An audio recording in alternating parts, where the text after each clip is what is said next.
क्या हुआ? अब सुबह सुबह परेशान क्यों लग रहे हैं? रूपा अपने पति मनीष को गहरे विचारों में मगन देख सोचने लगी कि जरूर कोई बात है। मैं तुम्हें कहाँ परेशान लग रहा हूँ? तुम भी वाकई कुछ ना कुछ बेवजह बात निकालती हो दिन भर। अच्छा, आप परेशान नहीं है तो यह क्या है? पहले यह बताइए, आपने नाश्ता सुबह क्यों नहीं किया? और आप आज ऑफिस भी नहीं गए हैं। तुम भी रूपा, बात को जानकर ही दम लोगे। तो क्या जीवन साथी हूँ आपकी, आपके हर सुख दुख को मिलकर बांटूंगी। हाँ, लेकिन ऐसे ही आप बात अपने अंदर छिपाएंगी तो बात बिगड़ जाएगी। अच्छा, बात बिगड़ जाएगी, वह कैसे? इस बार मुस्कुराकर मनीष ने रूपा से पूछा। बात ऐसे बिगड़ जाएगी कि मैं आपसे बात करना छोड़ दूंगी, आपसे हमेशा के लिए कट्टी हो जाऊंगी। हंसते हुए मनीष ने कहा। सच में रूपा, तुम कभी कभी बच्ची बन जाती हो और तुम्हारी बातें तो बच्चों जैसी ही हो जाती हैं। तो क्या मैं अभी भी बच्ची ही हूँ? इंसान को अपना मन कभी कभी बच्चों जैसा रखना ही चाहिए। अच्छा, यह सब बात छोड़िए, अब बताइए असल मुद्दा क्या है जो आप अभी भी छिपाने की कोशिश कर रहे हैं, लेकिन आप बच नहीं पाएंगे। अब रूपा, तुमसे क्या छिपाऊं? लक्ष्मी भाभी बहुत परेशान है, बहुत ही मुश्किल परिस्थिति में है, और सबसे बड़ी बात, इस समय वह अकेली हैं, इसलिए मेरी मदद चाहती हैं। वह कैसे? रूपा तनिक आश्चर्यचकित हुई। बहुओं के साथ कुछ खटपट चल रही है। जब से भैया गए हैं वे अकेली हो गई हैं। अपने मन की बात किससे करें? क्यों?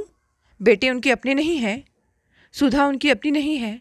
क्यों नहीं बांट सकती वे अपनी परेशानियों को अपने बच्चों के साथ? रूपा ने कहा। अरे, सुधा तो अब दूसरे घर की हो गई है ना। रह गए हैं अजय और अतुल। वे दोनों अपने व्यापार और गृहस्थी में मशगूल हैं। तीनों बच्चों में कोई ऐसा नहीं है जिससे भाभी अपने मन की बात कह सके। आप है ना उनकी प्रॉब्लम को हल करने वाले, रूपा ने कहा। मैं? हाँ, मैं हो सकता हूँ। मुझे वे अपना मानती हैं। अजय और अतुल के साथ वे मुझे अपना तीसरा बेटा मानती हैं। वे बेटों से अक्सर कहा करती थी कि नालायकों, तुम बुढ़ापे में हमारे सुख दुख के काम नहीं आओगे। तो मनीष मेरा तीसरा बेटा है, उसके होते मुझे तुम्हारी सहायता की ज़रूरत नहीं, कहकर मैं चुप हो गया। तब रूपा बोली, ठीक है, अगर आप कुछ कर सकते हैं तो ज़रूर करिए। मैं समझती हूँ कि उन्हें कोई आर्थिक परेशानी तो नहीं होनी चाहिए। भैया काफ़ी कुछ छोड़ कर गए हैं, हमारे पास तो उनसे आधा भी नहीं है। वही पारंपरिक सास बहू या बेटों की समस्या होगी। मुझे तो इसके अलावा कुछ नज़र नहीं आता। लगता तो मुझे भी ऐसा ही है। भाभी बड़े घर की हैं, उन्होंने सदा हुक्म चलाया है, भैया और अपने बच्चों पर ही नहीं मुझ पर भी। अब जमाना बदल गया है, जो उन्हें बर्दाश्त नहीं हो रही होगी, कहकर मैंने रूपा की ओर देखा। ऐसा करो, तुम आज ही चलो, भाभी से मिलकर देखो कि क्या बात है और उसे किस प्रकार सुलझाया जा सकता है, कहकर रूपा चली गई। बचपन की मेरी स्मृतियाँ मेरी आंखों के सामने रह रह कर घूमने लगी। भाभी, ओ भाभी, सुनती हो? आज तुम बहुत सुंदर लग रही हो। यही ना, कहकर भाभी ने मेरा वाक्य पूरा किया। भाभी, सच्ची आज बहुत सुंदर लग रही हो। तो बिना किसी बात की ही मैं सुंदर लग रही हूँ। हाँ भाभी, बिना किसी बात के। थैंक्स भाभी, बस थैंक्स और कुछ नहीं। और क्या? बोलो, लग रही हूँ सुंदर? बिन बात तो मैं सुंदर लगती नहीं। मैंने तो पूछा था, बता क्या बात है, क्यों लग रही हूँ मैं आज सुंदर? तूने नहीं बताया तो क्या मैं थैंक्स भी नहीं देती, कहकर वी मुस्कुराई और बोली। अच्छा बता, आज कितने रुपए चाहिए? चलो, आप जिद कर रही हैं तो बस एक नोट। भाभी ने झट 5 रुपए का नोट मेरी ओर बढ़ाया। तब मैंने कहा, मैं बेरा हूँ क्या? फिर 5 रुपए तो आजकल उन्हें भी टिप नहीं दी जाती। मेरी औकात 5 रुपए बस। अरे तो बोलना, कितनी औकात है तेरी? भाभी ने 100 रुपए का नोट मेरी ओर बढ़ाया और फिर मेरे मुंह पर हल्की सी चपत लगाई और मुस्कुराकर चली गई। भैया यह सब देख रहे थे। उन्होंने भाभी से कहा, देखो लक्ष्मी, तुम मनीष को बिगाड़ रही हो। उससे यह भी नहीं पूछती कि किस लिए चाहिए तुझे रुपए। अरे बच्चा है, अपने अजय और अतुल भी तो ऐसे ही जिद करते हैं। मनीष को रुपए दे देती हूँ तो क्या हुआ? इस तरह रुपए देकर तुम अजय और अतुल को भी बिगाड़ोगी तो मैं बर्दाश्त नहीं करूँगा।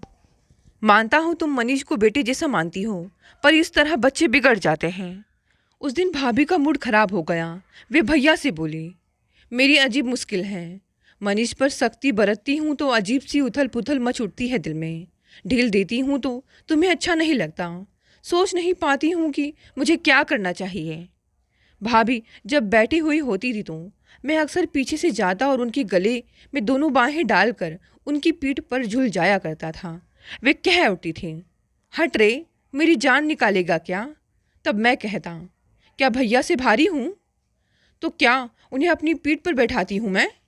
पीठ पर नहीं, सिर पर तो बैठाती हो। वे बोली, अरे सिर पर तो मैंने तुझे चढ़ा रखा है। तेरे भैया यही शिकायत करते हैं कि मैंने तुझे सिर पर चढ़ाया हुआ है, उसे बिगाड़ कर छोड़ेगी। उन्होंने कभी मेरी मजाक का बुरा नहीं माना। तब तक तुम नहीं आई थी रूपा। भाभी के साथ हंसी मजाक में कटती थी, फिर रोते रोते कटने लगी जिंदगी मेरे साथ। यही कहना चाहते हो ना? रूपा तुरंत बोली।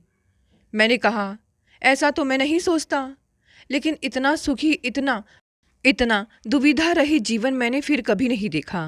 ना किसी की फिक्र, न फाका। माँ तो बचपन में ही मर गई थी, और जब भैया की शादी हुई तो मैं ज़्यादा छोटा नहीं था। माँ मुझे बहुत याद आती थी, लेकिन भाभी की प्यार ने माँ की याद भुला दी। मेरे हर सुख दुख की साथी बनी भाभी। तभी रूपा चौंक पड़ी। अरे सब्जी, कहकर रसोई की ओर भागी और जोर से मैं चिल्लाया, अरे क्या हुआ? होना क्या था, सारी सब्जी जल गई तुम्हारे भाभी पुराण के चक्कर में। थोड़ी देर में वह फिर आकर मेरे पास बैठ गई और बोली, मनीष तुम आज ही चले जाओ, पता नहीं भाभी किस मुसीबत में है। तब मैंने कहा, हाँ रूपा, यदि मैंने उनकी आज्ञा नहीं मानी तो मैं स्वयं को क्षमा नहीं कर पाऊंगा। इतने बड़े भक्त हो भाभी के। हाँ रूपा, मेरे लिए वे भाभी नहीं, मेरी माँ भी हैं। उनका मुझ पर बहुत कर्ज है। बस यूँ समझ ले, भाभी ना होती तो मैं आज जो हूँ वह ना होता, एक आवारा होता। फिर तुम जैसी इतनी सुंदर, इतनी कुशल पत्नी मुझे कहाँ मिलती। हाँ हाँ छोड़ो, हमेशा भाभी भाभी की रट लगाए रहते हो। अरे मैं रूपा, रूपा भी तो रटता हूँ, पर तुम्हारे सामने नहीं, कहकर मैं मुस्कुराया। दूसरों के सामने रूपा ही रूपा रहता है मेरी जुबान पर। मेरे सारे फ्रेंड से पूछ कर तो देखो, कहकर मैं चुप हो गया और सोचने लगा कि हो सकता है वहाँ भाभी का मन न लग रहा हो। टेलीफोन पर रह रहकर भाभी का असंतोष झलकता रहता है। बेटे बहुओं से वे प्रसन्न नहीं। ऐसे में मुझे क्या करना चाहिए? क्या भाभी को यहाँ ले आऊँ? यहाँ ले आया तो क्या रूपा निभा पाएगी उनसे? रूपा को निभाना चाहिए। उन्होंने मुझे इतना प्यार दिया है, मुझ जैसे आवारा को एक सफल आदमी बनाया है। वह घटना रह रहकर मेरी आंखों के सामने घूमता रहता है। जब मैं फाइनल में था, मेरी बुद्धि प्रखर थी, परीक्षा में सदा फर्स्ट आता था, पर कुछ साथियों की सोहबत में पड़कर मैं सिगरेट पीने लगा था। पैसों की कमी कभी भाभी ने होने नहीं दी। एक दिन भाभी, ओ भाभी, क्या बात है रे? जल्दी से एक 100 का नोट निकालो, जल्दी करो, नहीं तो भैया आ जाएंगे। डरता है भैया से? हाँ, उनसे डर लगता है, और मुझसे नहीं, कहकर वे मुस्कुराई। अरे तुमसे क्या डरना, भाभी माँ से कोई डरता है? एक दिन भाभी ने आवाज़ लगाई, मनीष मशीन लगा रही हूँ, कपड़े हो तो दे दो। मैंने अपनी कमीज, पैंट, बनियान उन्हें दे दिए। जब वे कपड़े मशीन में डालती थी तो पैंट कमीजों की जेबें देख लिया करती थी। वे मेरी कमीज की जेब में हाथ डालते हुए बड़बड़ाए, यह भी नहीं होता इससे कि अपनी जेब देख लिया करे। देख ये क्या है? जेब में सिगरेट का पैकेट था। उसे देखकर वे वही माथा पकड़कर बैठ गई। मनीष और सिगरेट, वे चिल्लाई। मनीष?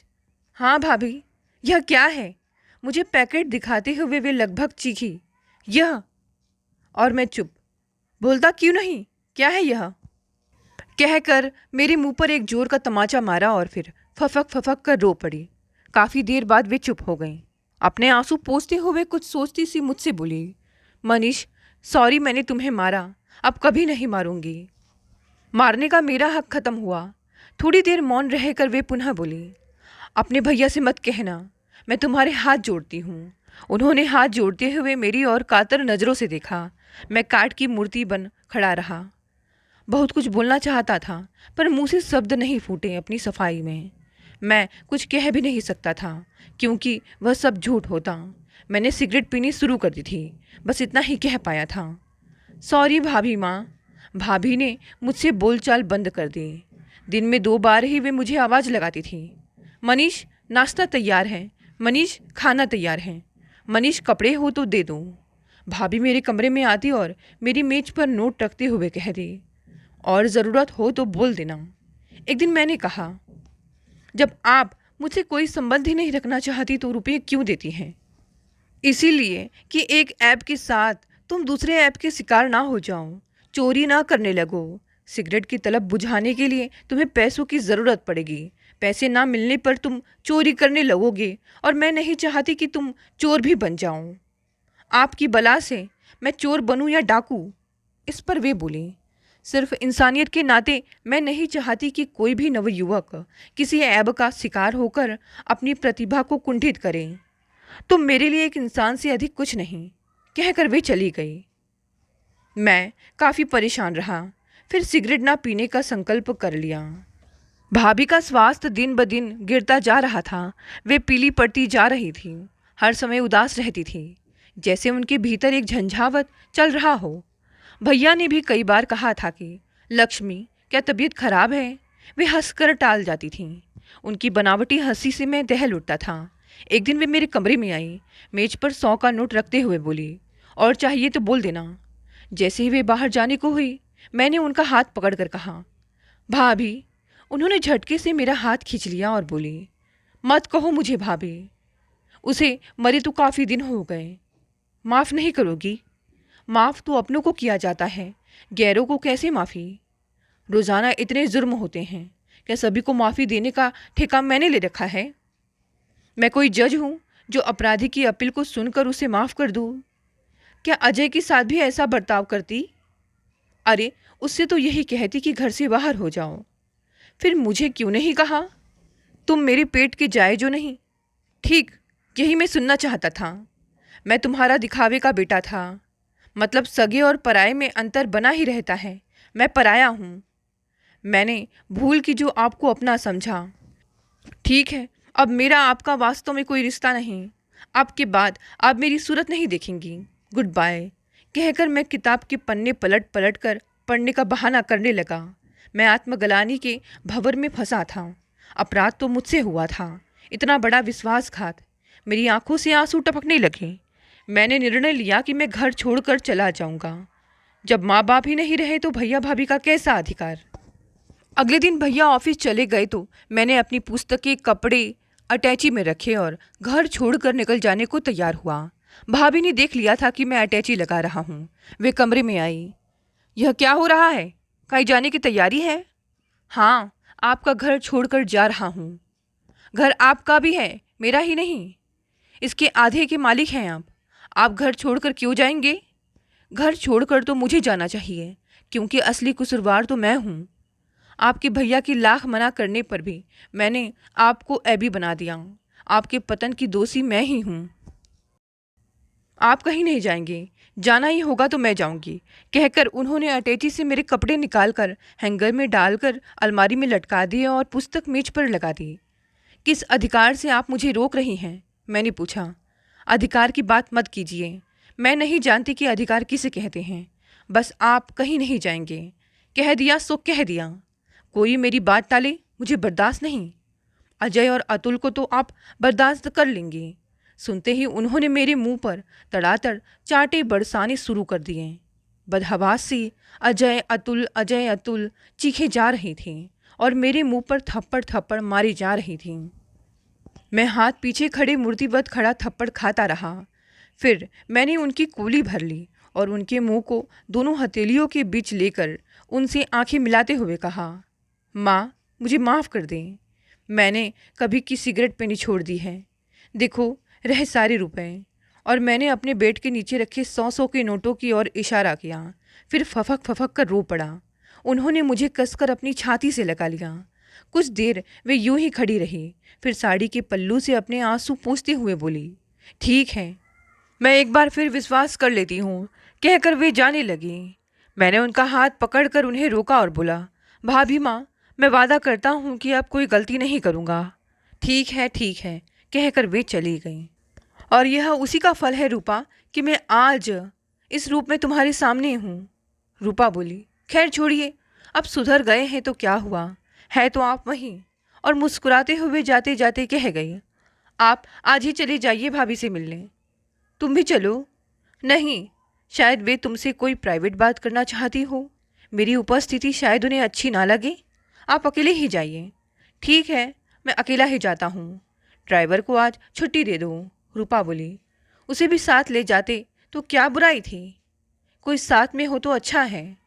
अरे, यह रहा आगरा। 2 घंटे का ही तो सफ़र है। थोड़ी देर बाद तैयार होकर मैं आगरा के लिए निकल पड़ा और 3 बजे आगरा पहुंच गया। गेट में घुसते ही देखा कि भाभी सामने ही लॉन पे कुर्सी पर बैठी हैं। मुझे देखते ही वे खिल उठी। आ गई मनीष? हाँ भाभी, कहते हुए मैंने उन्हें प्रणाम किया।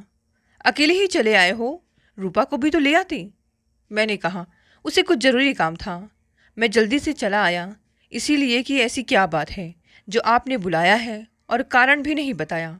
सब ठीक तो है? हाँ, यहाँ सब ठीक ठाक है, कोई ख़ास बात नहीं है। बात तो कुछ ज़रूर है भाभी, वरना आप इतनी जल्दी फ़ोन छोड़ने वाली कहाँ थी? बताइए क्या बात है? अरे दम तो ले, चाय पानी पी, फिर बैठकर आराम से बातें करेंगे, कहकर भाभी ने नौकर को आवाज़ लगाई। अरे दीपू।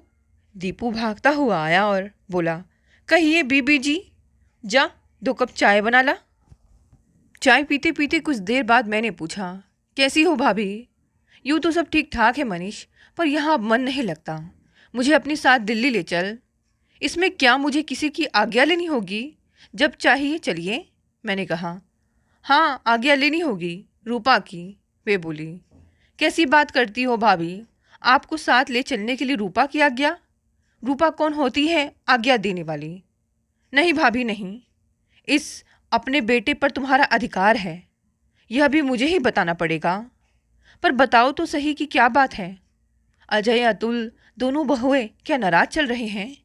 किसी ने कुछ कहा है आपसे? मुझे कुछ कहने की हिम्मत कौन करेगा? नहीं, ऐसी कोई बात नहीं, बस मन नहीं लगता। अब मेरा दम घुटता है यहाँ, कहकर वे कुछ उदास सी हो गई।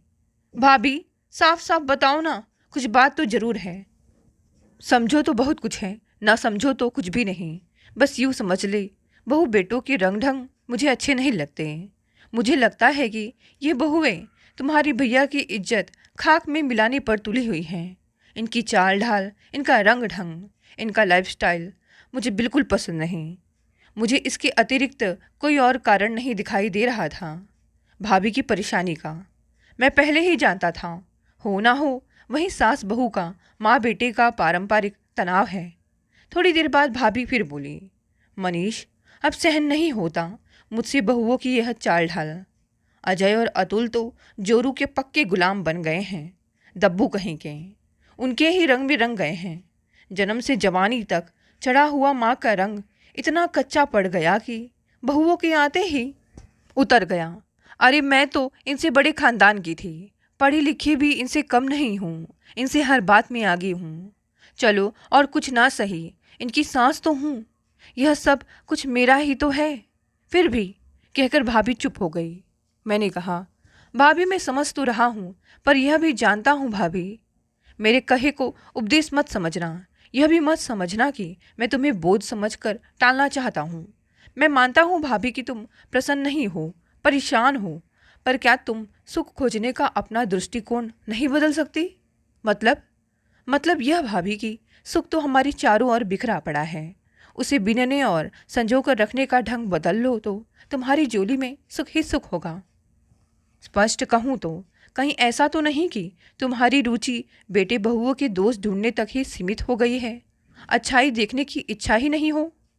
अरे तू तो मुझे उपदेश ही देने बैठ गया। इतना ही कह पाई थी मैं, बोल उठा।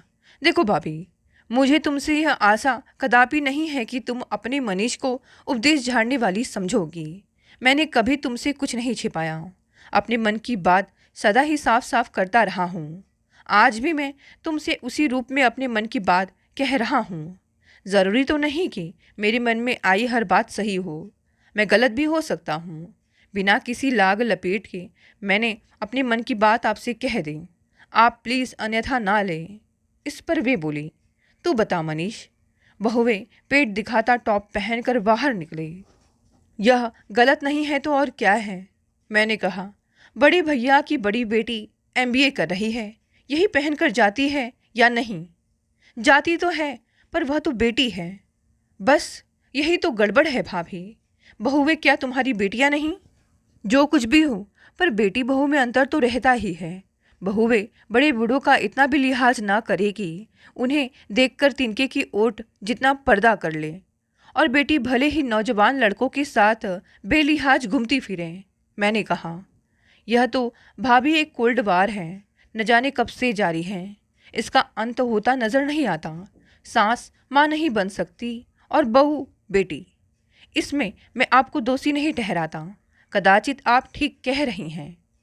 मैंने मन ही मन सोचा कि कहीं मैं यह भाभी के डर से तो नहीं कह गया, पर मैं डर जरूर रहा था कि कहीं वे मेरी बात को अन्यथा ना ले लें। वही हुआ। वे बोली, अरे तू तो वाकई मुझे उपदेश झाड़ने लगा। लगता है अब तू बड़ा हो गया है, मुझे उपदेश देने लगा। वही हुआ ना भाभी, जिसका मुझे अंदेशा था। निश्चल बात मैंने आपसे कही तो आप बुरा मान गई। सॉरी।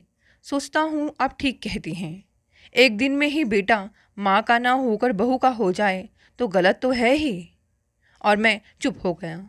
अपनी बात को पानी देते हुए वे बोले, क्या मैं इतनी नासमझ हूँ कि यह भी नहीं जानती कि 2 दूनी 4 होते हैं, 5 नहीं? मुझे क्या एकदम बेवकूफ़ समझ रखा है?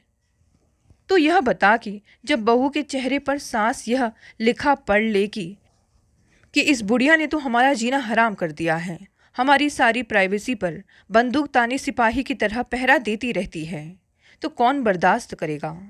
इसका अर्थ क्या है? बता, कोई दूसरा अर्थ हो सकता है इसका? इसे अपराध ना मानूं? क्या यह मेरा अपमान नहीं है? दब्बुओं की तरह इस कान से सुनकर उस कान से निकालती रहूं? क्या मैं उनके पतियों का दिया खाती हूँ? क्या लाई थी वे अपने अपने घर से? हमने दहेज के नाम पर कुछ भी नहीं लिया। कौन सा ऐसा शौक है इनका जो मैंने पूरा नहीं किया? अरे हमारी सुहाग रात तो घर पर ही मनी थी, पर मैंने एक को गोवा भेजा तो दूसरी को शिमला। कौन सी कमी छोड़ी है मैंने इनके अरमानों को पूरा करने में? आते ही बेटे को अपने काबू में कर लिया। मैंने भाभी के प्रश्नों की बौछारों पर एकदम ढाल सी तानते हुए कहा, छोड़ो भी भाभी, यह सब मुझे क्या बता रही हो, मैं नहीं जानता। नया नया जोश है, बच्चे ही तो हैं सब, इन्हें दीन दुनिया की क्या खबर। अरे बहुए के कुछ तौर तरीके होते हैं कि नहीं? सुबह 9 बजे तक सोते रहो, नौकर चाय लेकर पहुँचे, महारानियाँ बिस्तर पर ही चाय पीती हैं।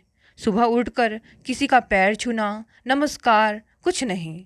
उठते ही टूट पड़ो चाय के प्याले पर। अपने मजनुओं के साथ मेरे सामने मटक मटक कर निर्लज्जों की तरह बातें करती हैं। बेटों पर ऐसा हक जमाती है जैसे अपने बाप के यहाँ से लाई हुई कोई जायदाद हो। हुक्म चलाती हैं, नाम लेकर पुकारती हैं, अरे अजय सुनो तो, अरे अतुल तुमने यह काम नहीं किया। कितनी बार कहना पड़ेगा यार, तुम समझते क्यों नहीं? पति को यार कहती हैं, काम पूरा क्यों नहीं किया इसका स्पष्टीकरण मांगती हैं। यह तमीज है पति से बात करने की। अब तू कहेगा मनीष की भाभी, पति को पति मानने का ज़माना गया। अरे पति को पति ना माने तो क्या बाप माने, भाई माने या बेटा, क्या माने? भाभी, पति को दोस्त भी तो माना जा सकता है, कहकर मैंने भाभी की प्रतिक्रिया को परखने की कोशिश की। ठीक है मनीष, तुझे भी मुझ में ही बुराई नजर आई। फिर गलत समझ रही हो भाभी, मेरा आशय यह नहीं है। मैं तो इतना जानता हूँ कि भाभी, बेटे बहू में किसी की हिम्मत नहीं जो आपका अपमान कर सके। यदि कोई आपका अपमान करता है तो क्या मैं बर्दाश्त कर लूँगा? बस मेरा तो यही कहना है कि चीज़ों को देखने के अपने दृष्टिकोण को बदल कर देखो, फिर देखो कि कुछ अच्छा नज़र आता है कि नहीं। तभी अजय आ गया। चाचा जी प्रणाम, कह झुक उसने मेरे पैर छुए। खुश रहो बेटा, ठीक हो? जी चाचा जी। तुम्हारा कैसा चल रहा है? सब बढ़िया है? अतुल भी साथ ही है। हम दोनों भाई मिलजुल कर हंसी खुशी अपना काम को बढ़ाते जा रहे हैं। अच्छा चाचा जी, मैं अभी आता हूँ, जरा फ्रेश हो लूँ, कहकर अजय उठकर चला गया। शाम हो चली थी। भाभी मुझे ड्राइंग रूम में ले गई। मैं ड्राइंग रूम में जाकर बैठा ही था कि दोनों बहुएं बाहर से आ गई। मुझे देखकर दोनों मेरे पास आई और मेरे पैर छुए। बड़ी बोली, कितनी देर हो गई चाचा जी आपको आए हुए, चाची नहीं आई? बस अभी आकर बैठा हूँ, उन्हें कुछ काम था। कैसे हो तुम लोग? हम ठीक हैं, कहकर बड़ी मुस्कुरा पड़ी। छोटी ने भी मुस्कान बिखेरी और बोली, चाचा जी सब ठीक तो है ना? हाँ बेटा, सब ठीक है। जाओ तुम लोग, थक गई होगी। वे भीतर चली गई। तब भाभी बोली, मनीष जब से आया है यूं ही कसा हुआ है, बैठा हुआ है। जा हाथ मुंह धोकर कपड़े बदल ले, डिनर का समय हो रहा है। भाभी, मैं और चारों बहू बेटे खाने की मेज पर बैठ गए। आधे घंटे में डिनर समाप्त हो गया। मैंने दीपू से कहा, दीपू एक एक प्याला चाय का तो बना ला। थोड़ी देर में ही दीपू ने चाय लाकर मेज पर रख दी। मैंने उससे कहा, दीपू अब तू घर जा, कल जल्दी आ जाना। चाय पीते पीते मैंने उन चारों को डांटना शुरू किया। क्यों भाई, आप चारों भाभी का बोझ उठाते उठाते थक गए हो क्या? सभी चौंक पड़े मानो अचानक बिजली कड़क उठी हो। अजय बोला, क्या मतलब चाचा जी? हम समझे नहीं। हम उठाएंगे माँ का बोझ? हाँ, मुझे ऐसा ही लगता है, मैंने थोड़ा तेज स्वर में कहा। इस पर अजय कुछ आहत सा बोला, बोझ तो अकेली ये उठा रही है हम सबका। हम कौन होते हैं इनका बोझ उठाने वाले? माँ के कारण ही तो समाज में हमारी एक अलग पहचान बनी है। सभी एक स्वर से कहते हैं कि बच्चों का भविष्य बनाना कोई लक्ष्मी से सीखें। कितने गुणी, सुशील, सभ्य और होनहार बच्चे हैं। पिताजी का नाम कोई नहीं लेता। आज जो हम राजा बने फिर रहे हैं ना, माँ की ही बदौलत। तभी अतुल ने पूछा, क्या माँ ने आपसे कुछ कहा है? तब मैं बोला, क्यों, भाभी तुम्हारी शिकायत क्या मुझसे करेगी? क्या उन्हें तुमने इतना कमज़ोर समझा है कि वे तुम्हें ठीक करने के लिए मेरी सहायता मांगेगी? वे तो तुम्हें क्या, मुझे भी ठीक कर सकती हैं। कहकर मैं रुक गया और मेरे चेहरे पर एक रौश उभर आया। अजय बोला, चाचा जी, क्या मुझे इसका प्रमाण देना पड़ेगा कि इस घर में माँ की इजाज़त के बिना परिंदा भी पर नहीं मार सकता? इस पर मैंने कहा, आगे भी उन्हीं का हुक्म चलेगा। वे इस घर की मालकिन हैं, उनकी इजाज़त से सब कुछ होगा। हम कब इनकार करते हैं चाचा जी? इस बार अतुल बोला, और सुन लो बहुओं, मैंने कहना शुरू किया। सब लोग अच्छी तरह सुन लो। अगर तुम में से कोई भी दाएं बाएं चला तो ये तो बाद में कहेंगी, मैं ही तुम सबको यह कह दूंगा कि तुमने जो कुछ कमाया है उसे उठाओ और अपनी अपनी पत्नी की उंगली पकड़कर दफा हो जाओ इस घर से। समझ क्या रखा है तुम लोगों ने? ना बड़े की शर्म, ना छोटे का लिहाज। कुल की कुछ परंपराएं होती हैं, उनका पालन करते तुम्हें शर्म आती है? हाँ, बेशर्मों की तरह माँ के सामने नंगा नाच कर उन्हें नीचा दिखाना चाहते हो। समाज में उन्होंने जो प्रतिष्ठा बनाई है उसे मिट्टी में मिला देना चाहते हो। ऐसा कैसे हो सकता है चाचा जी? आखिर बात क्या है? अजय ने पूछा। बात कुछ नहीं है बेटा, मैं समझता हूँ तुम चारों के भीतर इतनी अकल जरूर है कि यह पहचान सको कि माँ को क्या अच्छा लगता है, क्या बुरा। इतना भी त्याग नहीं कर सकते तुम अपनी माँ के लिए कि कोई ऐसा काम ना करो जिससे उन्हें पीड़ा पहुँचे। मैं समझता हूँ तुम लोगों में त्याग की भावना है ही नहीं। स्वार्थी हो तुम सब लोग। एक बार आंखें बंद करके यह तो सोच लिया करो कि माँ ना होती तो तुम क्या होते। ये भी अपने ऐसो आराम के लिए मनमानी करती तो तुम लोग क्या होते आज। बस इससे अधिक मैं कुछ और नहीं कहूँगा, कहकर मैं शांत हो गया। कुछ देर शांत रहकर मैंने भाभी से कहा, भाभी कल सुबह यहाँ से हम दिल्ली के लिए निकल लेंगे। मुझे आपकी ज़रूरत है, आपके प्यार और आशीर्वाद की ज़रूरत है। अब आप मेरे साथ रहेंगी। जब इन लोगों का मन करेगा ये मिलने आ जाया करेंगे। जब आपका मन करे आप यहाँ आ जाना, यह आपका घर है। अगली सुबह मैं भाभी को लेकर दिल्ली आ गया। बेटी बहुओं ने बहुत विनती की कि माँ मत जाओ, पर मैं उन्हें यह कहकर ले आया कि मेरा अपना घर भी उनका अपना ही घर है। भाभी को दिल्ली आए हुए 15 दिन बीत गए। मैं परख रहा था उनके चेहरे को। मैंने महसूस किया कि उनके चेहरे का नूर का ग्राफ दिन प्रतिदिन गिरता जा रहा है और उदासी का ग्राफ बढ़ता जा रहा है। मैंने रूपा से पूछा, लगता है भाभी की मुख कांति कुछ फीकी सी पड़ने लगी है, क्या तुम भी ऐसा ही सोचती हो? हाँ, लगता तो मुझे भी ऐसा ही है। आखिर क्यों? कह नहीं सकती मनीष, पर मैं सतर्क हूँ कि कहीं कोई भी ऐसा काम ना करूँ जो उन्हें बुरा लगे। कई बार उनके सामने मेरे मुंह से मनीष निकलते निकलते बचा है। मैं जो कुछ भी करती हूँ पहले सोच लेती हूँ कि उन्हें बुरा तो नहीं लगेगा। उनके उठने से पहले सोकर उठ जाती हूँ। उनके उठते ही उनके पास जाकर उनके चरण स्पर्श करती हूँ। उनके पास बैठकर पूछती हूँ, भाभी नींद ठीक से आई? हाँ बहू, बहुत अच्छी आई। चाय ले आऊँ भाभी? अभी ठहर जा, जरा फ्रेश हो लूँ। रात को जब वे कई बार कहती हैं कि अरे उठ, जा देख, मनीष तेरे इंतज़ार में जाग रहा होगा, जा अब छोड़ मुझे, कब तक मेरे पैर दबाती रहेगी। तब कहीं रात में उनके पास से आती हूँ। आज सुबह थोड़ी देर उनके पलंग पर बैठी ही थी तो बोली, अरे उठ, यहाँ बैठी रहेगी क्या? जा उठकर मनीष को चाय पानी दे। उठा उसे, सूरज चढ़ आया है, कब तक सोता रहेगा आलसियों की तरह। वे तो नहाकर तैयार भी हो चुके। यह सुनते ही वे आंखें फाड़कर देखने लगी। अच्छा, हाँ भाभी। तभी मैं वहाँ पहुँच गया। भाभी के चरण स्पर्श किए तो भाभी ने आशीर्वाद देते हुए पूछा, अरे मनीष, आज सूरज पश्चिम से कैसे निकल आया? मतलब मतलब यह कि यही मनीष सुबह कान पकड़कर उठाने से उठता था और आंखें बंद किए ही चाय का प्याला हाथ में पकड़ लिया करता था। और आज वही मनीष। सच कहूँ भाभी, कान पकड़कर उठाने वाली तो चली गई और कोई ऐसा है नहीं जो कान पकड़कर उठाने की हिम्मत करे। रूपा नहीं है? भाभी बोली। भाभी के इतना कहते ही रूपा बोली, भाभी मैं इनके कान पकड़ूं? मेरी तो रूह कांपती है इनके गुस्से से। हर वक्त डरी डरी रहती हूँ, तो उनके डर के मारे मैं आपसे इनकी शिकायत भी नहीं कर सकती। ये बस डरते हैं तो आपसे, कहकर रूपा चुप हो गई। मैं बोला, सच पूछो तो भाभी, आपकी उपस्थिति से ज़्यादा महसूस होती है। हर समय यही लगता है कि भाभी छिपकर देख रही हैं। सावधान रहता हूँ कि आपको कुछ बुरा ना लग जाए। इस पर रूपा बोली, सच भाभी, मैं तो हर वक्त डरी डरी रहती हूँ कि कहीं भाभी को बुरा ना लग जाए। भाभी बोली, इतनी चिंता करती हो मेरी, हर वक्त डरती हो मुझसे, तुम्हें भी कुछ अच्छा लगता है, यह नहीं सोचती? रूपा बोली, अपने बारे में तो तब ना सोचूं भाभी जब मुझे आपके बारे में सोचने में कोई कष्ट हो। आपके बारे में सोचने में, आपकी भावनाओं की कद्र करने में ही सुख महसूस करती हूँ मैं तो।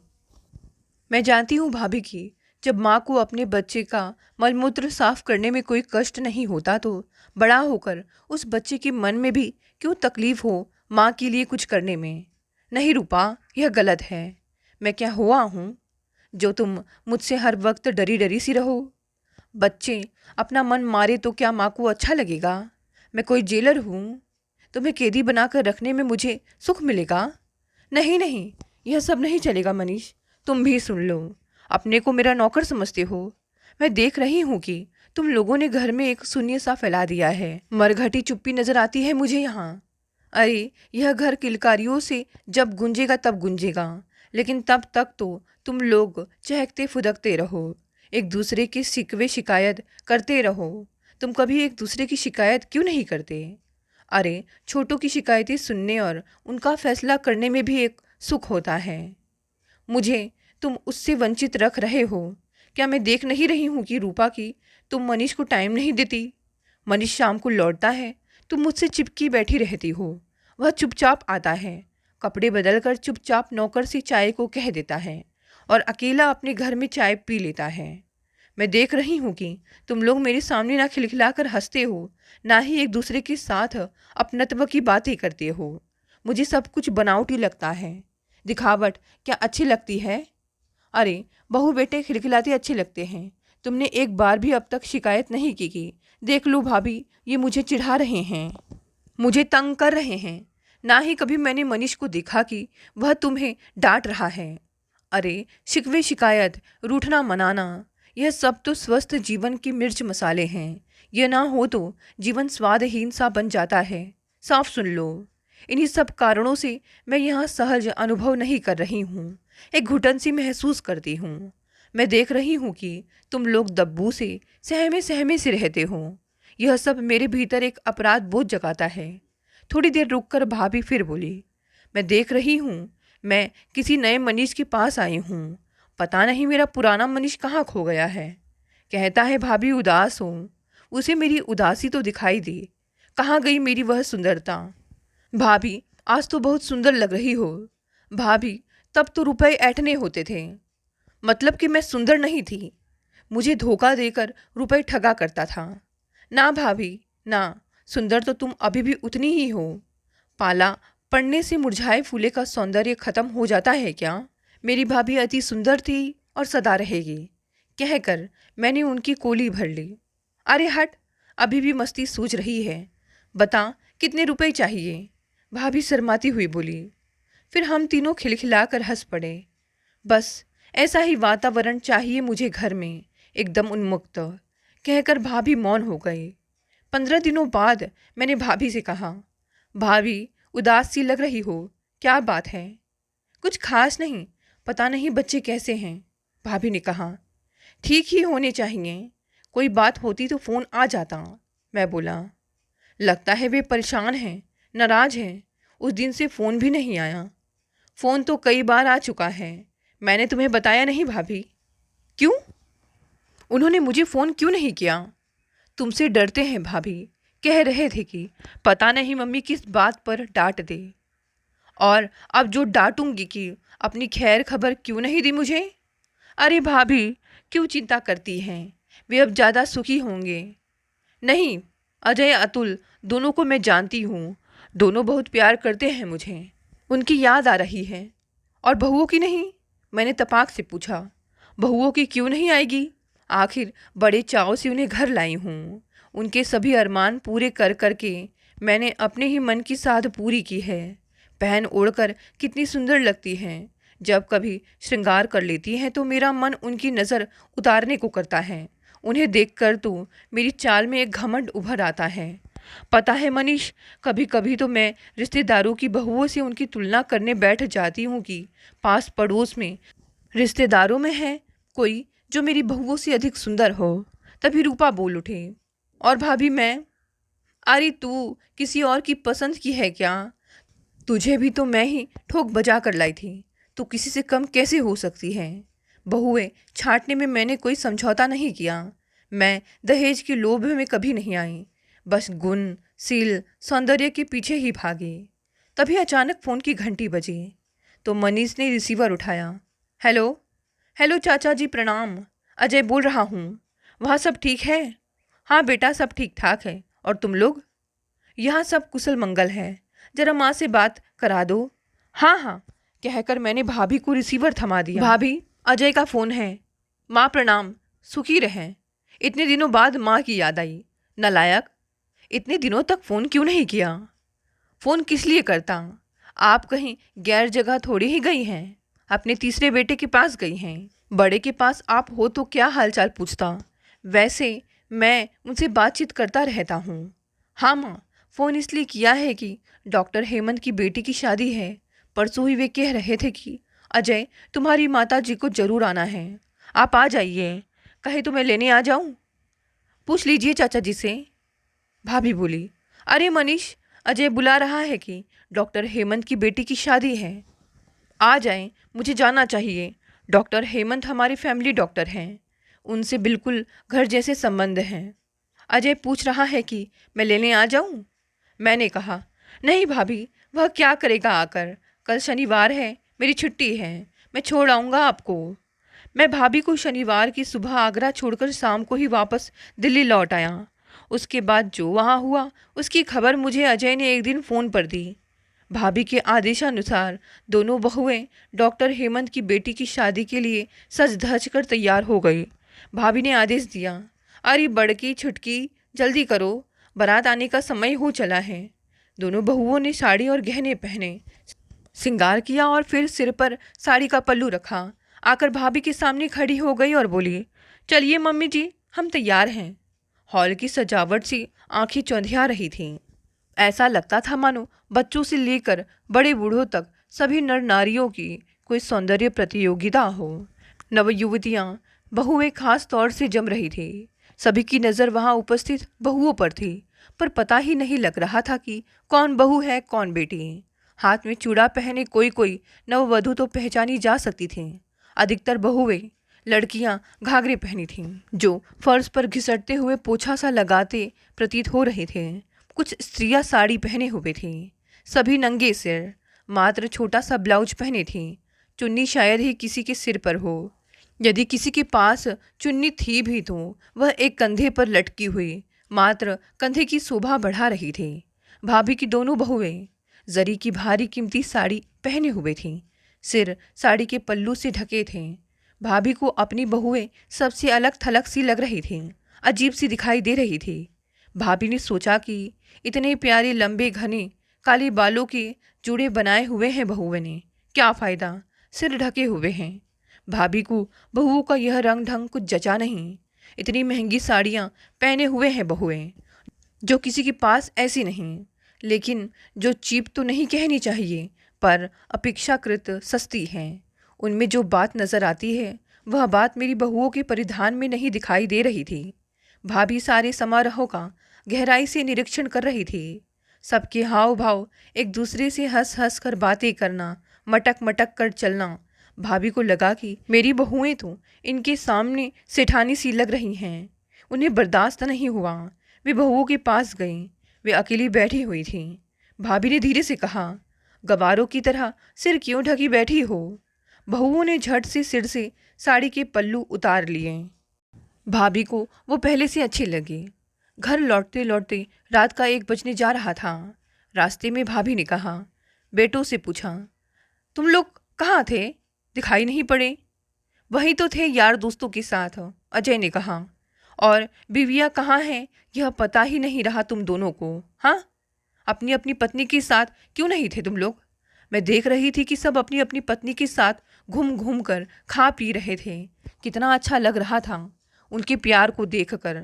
लगता था कितने खुश हैं ये लोग, और तुम्हारा कुछ पता ही नहीं, कहाँ छिप गए थे। ज़रा भी मैनर्स नहीं है तुम लोगों में।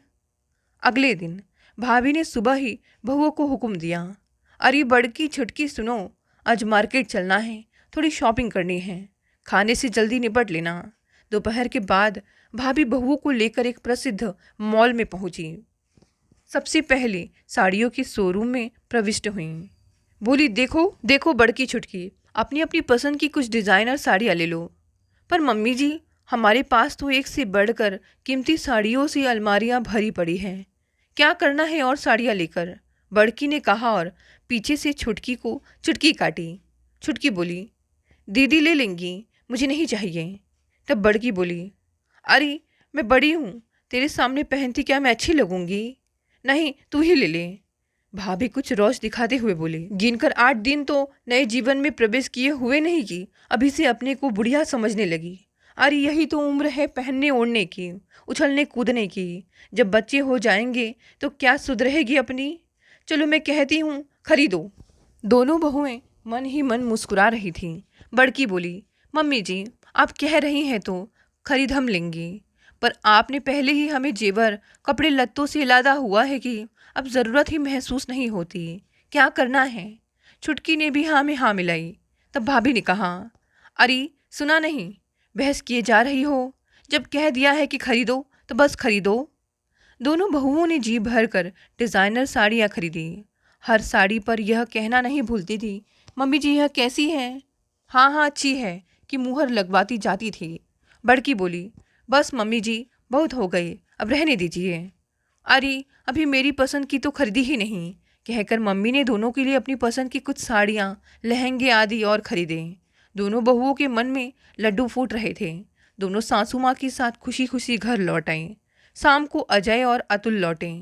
आते ही बिना कपड़े चेंज किए माँ से चिपट कर बैठ गए। अरे उठो भी यहाँ से, कब तक मेरा दिमाग चाटते रहोगे। जाओ अपने अपने कमरे में और कपड़े चेंज करो।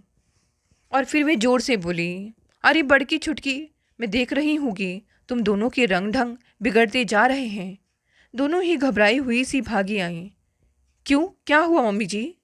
बड़की बोली, हुआ कुछ नहीं, तुम्हें पता है दोनों लड़के कब से घर आ चुके हैं। उन दोनों को कुछ चाय वाय चाहिए या नहीं, ख्याल है तुम लोगों को। पतियों के आते ही पत्नियां दौड़ी चली आती हैं, उनका हालचाल पूछती हैं, चाय पानी देती हैं। कुछ मैनर्स भी आते हैं तुम्हें या नहीं। जाओ, यूँ खड़ी खड़ी मेरा मुंह क्या ताक रही हो, उनकी खैर खबर लो। इतनी भी तमीज़ नहीं है कि शाम को घर लौटा पति क्या चाहता है, यह भी मुझे ही बताना पड़ेगा। उसने अगर पत्नी के मुख पर खिलखिलाहट नहीं देखी, यदि उसके सामने उसकी पत्नी फूहड़ सी आकर खड़ी हो गई तो कैसा लगेगा उसे? तुम लोगों के पास अच्छे कपड़े नहीं रह गए हैं क्या? नौकरानियों सी लग रही हो, जाओ यहाँ से। दोनों बहुएं चली गईं। सभी लोगों ने रात को खाना एक साथ खाया। खाना खाते ही अजय, अतुल भाभी के कमरे में चले गए। दोनों माँ से लिपट कर बैठ गए और बातें करने लगे। थोड़ी देर में ही भाभी बोली, जाओ, बहुएं इंतज़ार कर रही होंगी। सुबह की थकी मांदी हैं, जाग रही होंगी। जागने दो माँ, जब नींद आएगी तो सो जाएंगी। नहीं नहीं, उठो तुम लोग। हाँ, जाओ यहाँ से, मुझे भी नींद आ रही है। वे उठकर गए तो दोनों बहुएं भाभी के पास आ पहुंची। अरे तुम लोग क्या करने आई हो यहाँ? आप जब सो जाएंगी मम्मी जी, तभी हम सोएंगे। लाइए आपके पैर दबा दें। नहीं नहीं, जाओ यहाँ से, मुझे नींद आ रही है। दोनों बहुएं भाभी के चरण छूकर चली गई। अगले दिन भाभी ने डिनर पर कहा, देख रही हूँ अजय, अतुल, तुम दोनों बहुओं की उपेक्षा कर रहे हो, और बहुएं भी कम नहीं, वे भी तुम्हारी परवाह नहीं कर रही हैं। सारे काम मेरे सिर पर डालते जा रहे हो। मम्मी जी, नौकरों को तनख्वाह देनी है, पैसे दे दीजिए। अखबार वाले का बिल देना है, बाजार से सामान लाना है, पैसे दे दीजिए। मुझे जैसे और कोई काम ही नहीं रह गया है। हर वक्त उठती रहूं, सेफ खोल कर पैसे देती रहूं, बस तुम्हारे कामों में फिरकी बनी घूमती रहूं। पर चाबी तो आपके पास ही रहती है मम्मी जी, बड़की बोली। तो खुद क्यों नहीं रख लेती बड़की? चाबी भी मैं संभालूं, घर के सारे खर्चों का हिसाब भी मैं ही रखूं। तुम सब लोग खाली पड़े रहो। यह लो गुच्छा, संभालो, सब कुछ अपने आप करो। मुझसे अब नहीं होता तुम्हारी चौकीदारी। अब लेन देन के मामले में मुझे डिस्टर्ब मत करना। मैं क्या सदा तुम लोगों के चक्करों में ही फिरती रहूंगी? अब से तुम जानो तुम्हारा काम, जो चाहो जैसे चाहो खर्च करो। अब तुम लोग समर्थ हो, अपना भला बुरा सब समझती हो। और भाभी ने चाबियों का गुच्छा बड़की को थमा दिया। बड़की बोली, आपकी जितनी अकल कहाँ से लाए हम लोग? हम तो अभी बच्चे हैं। आप जैसे जैसे कहती रहेंगे हम करते रहेंगे। हमारे बुरे भले की तो आप ही सोचेंगी। आपको ऐसे कैसे फ्री कर दें? अपने इन पौधों को सींचना तो आपको ही है। और दोनों बच्चियों की भांति सांस की दाएं बाएं बैठ गई। अरे, मैं कहीं भागी जा रही हूँ क्या? जो कुछ गलत होगा, मैंने कह दिया है, मैं करूँगी। पर अब मैं स्वतंत्र होना चाहती हूँ। और सुन लो अजय, अतुल, घर में मनहूसियत मुझे बर्दाश्त नहीं। मुझे हर समय सन्नाटा सा महसूस होता है इस घर में। क्या यह एक घर है? ना हल्ला गुल्ला, ना हंसी मजाक, ना बच्चों की किलकारियाँ, ना किसी का रूठना मनाना। कहते कहते भाभी भावुक हो उठी। तुम चारों ही तो हो जिनमें मैं अपनी खुशी ढूंढती हूँ। घर की यह चुप्पी, यह शांति मुझे खाने को दौड़ती है। मैंने मनीष से भी कहा था कि मनीष, फूल खिले ही अच्छे लगते हैं, मुरझाए फूल देखने की मेरी आदत नहीं।